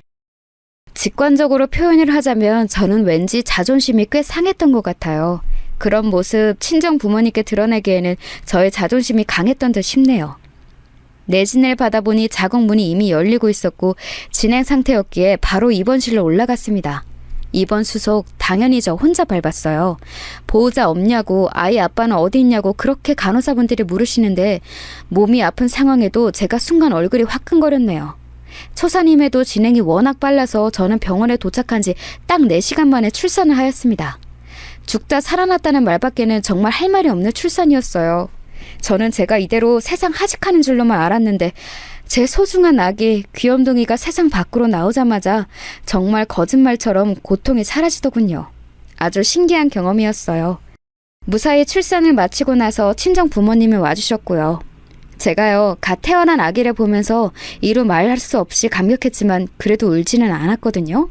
그런데 친정 부모님 얼굴을 딱 보자마자 마치 수도꼭지를 튼 것처럼 눈물이 줄줄 흘러나왔습니다. 우리 딸 정말 장하다. 정말 대견해. 엄마가 된 걸 축하한다, 우리 딸. 좋은 날이고 행복한 날이니까 너무 울지 말어. 그래, 미영아. 그렇게 울면 호흡 딸릴까봐 걱정된다. 저기 그런데 장서방은 아직이야? 아무래도 회사에서 야근을 하다가 출발이 늦게 된 모양이지? 그래도 지금쯤이면 도착을 했어야 맞는 거 아닌가? 아무데도 안 보이고 좀 전에 내가 전화를 해봐도 전화기가 아예 꺼져 있고. 미영아, 혹시 장서방하고 연락은 언제 한 거니? 친정아빠께서 제 눈치를 살피시며 조심스레 질문을 하시는 기색이 느껴졌습니다. 저는 어떻게 대답해야 할지는 몰랐어요. 있는 그대로를 말씀드리자니 그것만으로도 불효를 저지르는 느낌이었고 자존심도 너무 상했습니다. 친정 부모님께서는 제가 남편하고 아무 문제 없이 원만하게 잘 지내는 줄로만 알고 계실 것이 분명했기에 놀라게 해드리고 싶지 않았어요. 친정 엄마의 말씀처럼 아기가 무사히 태어난 좋은 날이고 행복한 날이었으니까요. 그게요, 사실은 아주 중요한 부서 전체 회식이 있다고 하길래 제가 가라고 그랬어요. 제가 출산 예정일이 얼마 안 남긴 했지만 별일이야 있겠나 싶어서 그냥 회식 참석하고 그것도 일종의 업무의 연장선이니까 열심히 최선을 다하라고 그랬어요.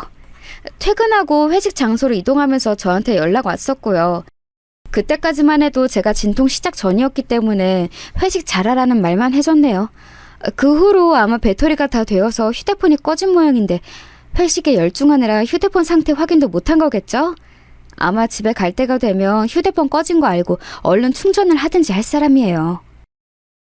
그래? 왠지 영 미심쩍다 싶었건만 네가 그렇게까지 말을 한다면야 그런 거겠지. 이 시간까지 회식을 하다니 대체 몇 차까지 달리는 거야? 그 회사도 어지간히 직원들을 무리시키는구나. 미영이 너는 괜찮은 건 맞지? 아빠가 장서방 오면 쓴소리 좀 해주랴?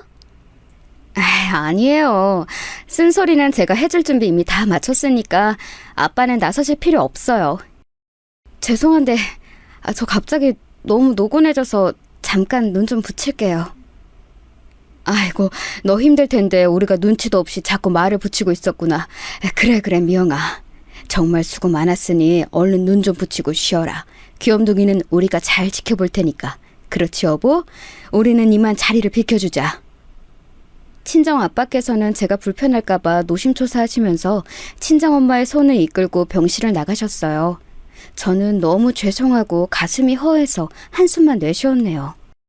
제가 왜 그 못난 남편을 변호하기 위해 친정 부모님 앞에서 구구절절 떠들었는지 기분이 너무 착잡했습니다.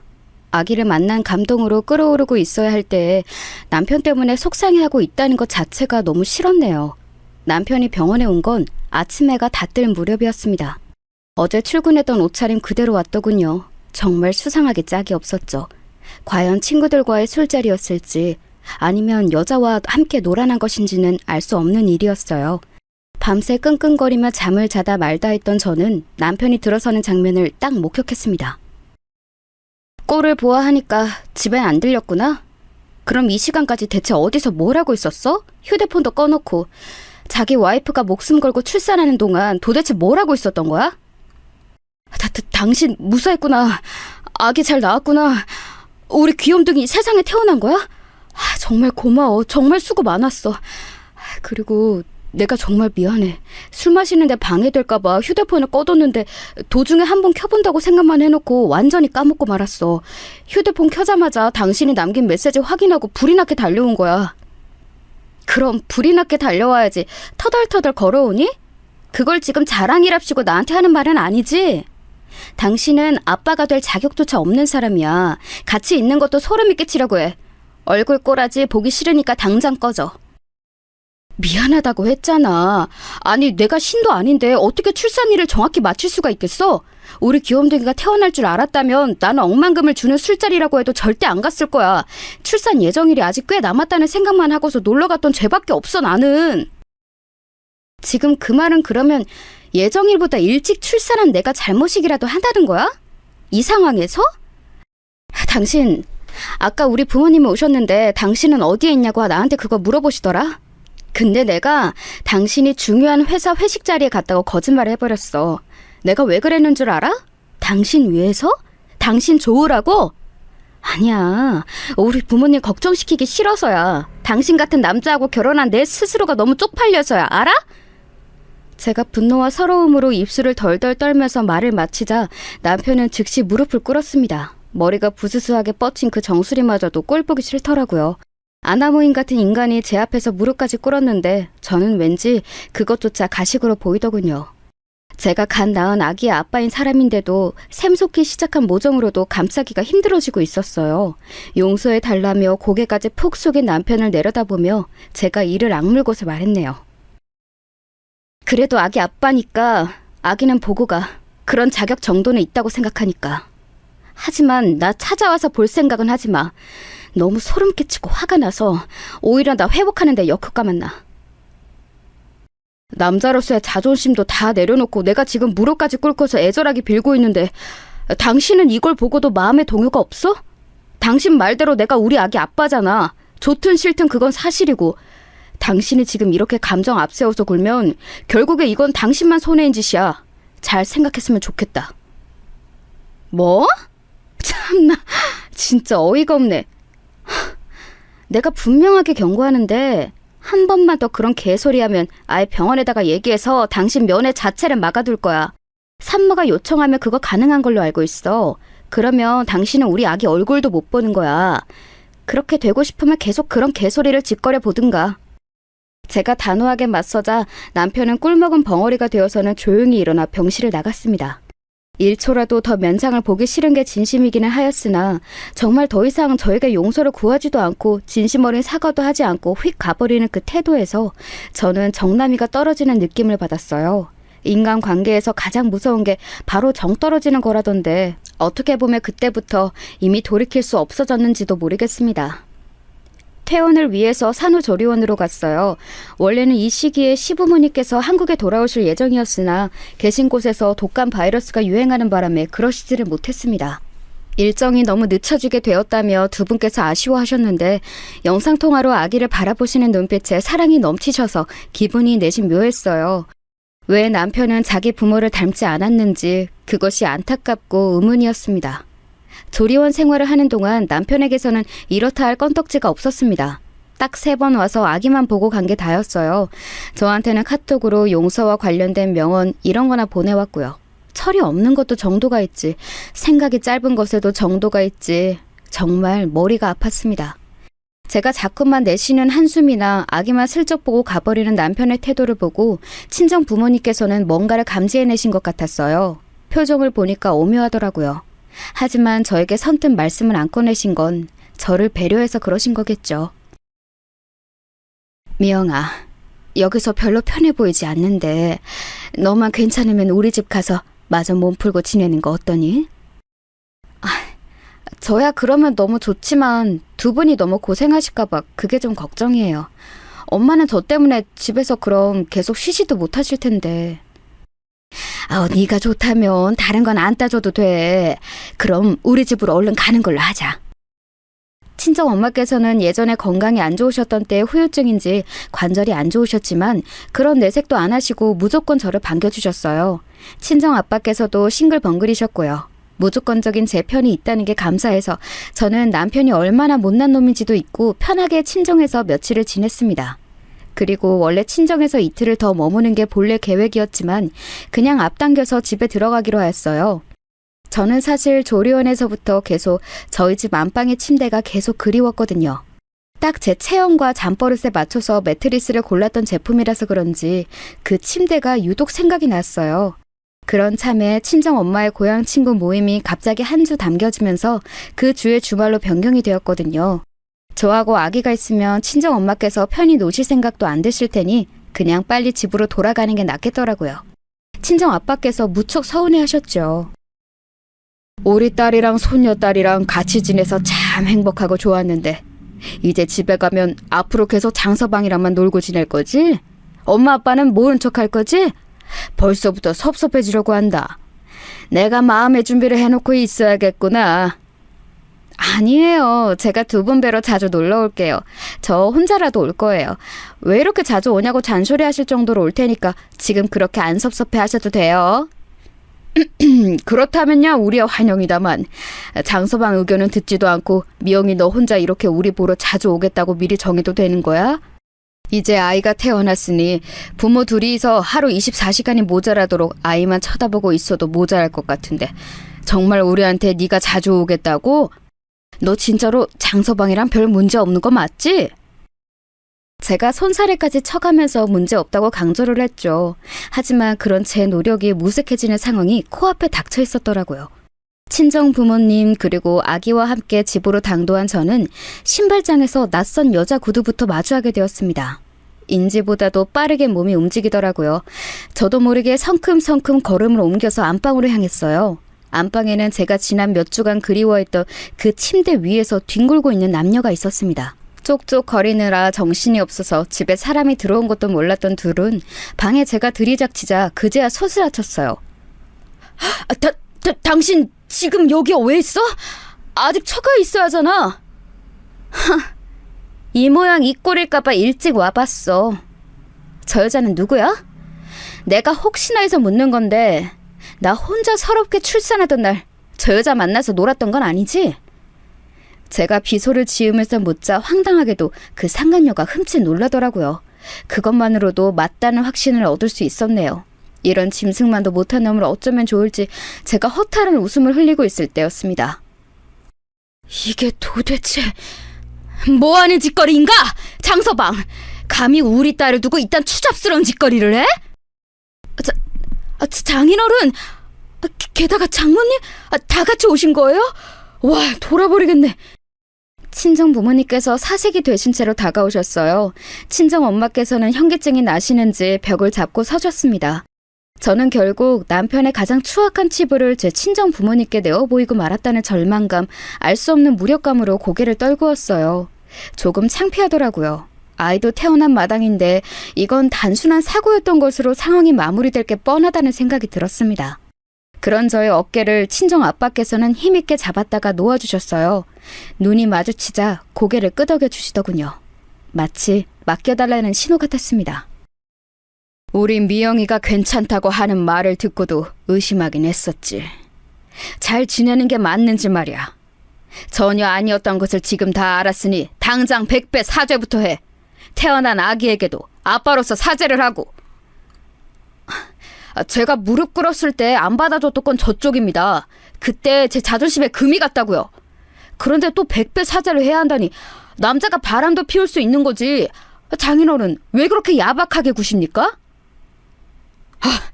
살면서 들은 소리 중에 가장 어이가 없는 소리네. 응당 그래도 된다는 그 황당한 발상의 원천이 어디인지 궁금할 따름이야. 그럼 진짜 뭘 어쩌라고요? 제가 사죄하면 끝나는 거죠? 알겠습니다. 그러면 사죄하겠습니다. 근데 좀 짜증이 나긴 하네요. 어차피 아이도 있는 마당에 여자가 뭘 어쩔 수 있는 것도 아니고, 옛날에 우리 집에서 아주 큰 도움을 준 것으로 제가 아는데, 그런 은혜를 입으셨으면 이런 것쯤은 눈을 감아주실 것이지, 여러모로 제가 순순히 사죄하기에는 불만이 많을 수밖에 없다는 거 알아두셨으면 좋겠네요. 남편이 툴툴거리면서 아주 못난 모습의 끝장을 보여주더군요. 제가 아주 진저리를 치고 있을 때 친정아빠께서는 휴대폰을 위로 들어 보이셨습니다. 통화 시간이 올라가고 있는 화면이 보였어요. 남편은 삽시간에 아주 사색이 되어 있었죠. 그거 지금 뭡니까? 어디에 전화를 거신 거예요? 사돌이라는 글자는 설마... 아까 통화 버튼을 눌러두었지. 자네가 목소리를 아주 크게 해준 탓에 내용 전달도 잘 된 모양이야. 저는 재빠른 친정아빠의 기지에 깜짝 놀랐습니다. 어느새 그런 행동을 하신 것인지 제가 눈으로 포착하지 못했어요. 곧이어 휴대폰을 타고 시아버지의 노한 음성이 들려왔습니다. 상황은 다 파악했다, 이 못난 녀석아. 너에게는 앞으로 국물도 없을 줄 알아라. 이혼을 하든 말든 그건 오로지 우리 며느리의 선택이야. 너는 선택권도 없어. 예? 그건 너무하시잖아요. 아버지 자식은 저라고요. 너는 지금 내 자식이 아니라 사탄의 자식이다. 이 남자 망신 다 시키는 놈아.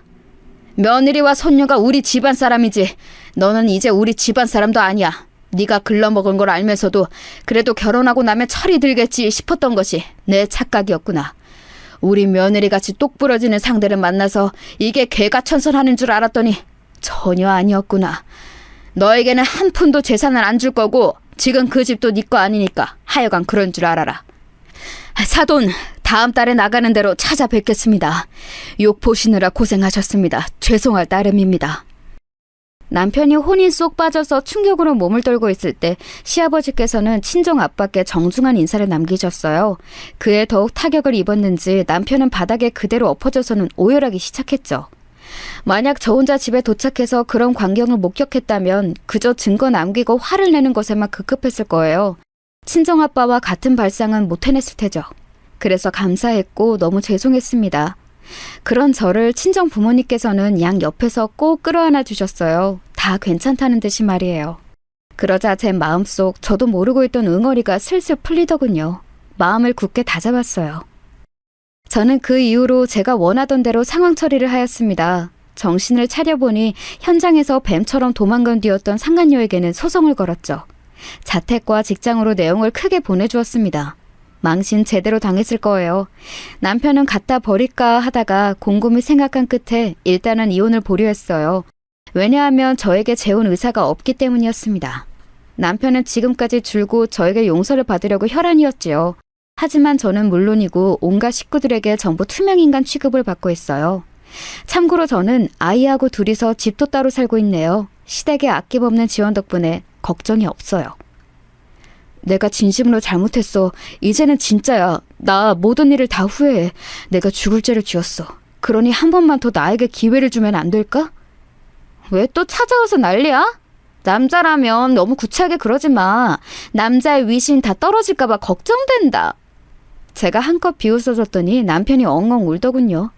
그래도 동정심 하나 안 들더라고요. 이혼은 안 한 상태이니 그 누구를 만나도 남편은 불륜일 뿐이에요. 정말 남편 같은 종자를 상대로는 지금 이게 최고의 복수 같다는 생각이 듭니다.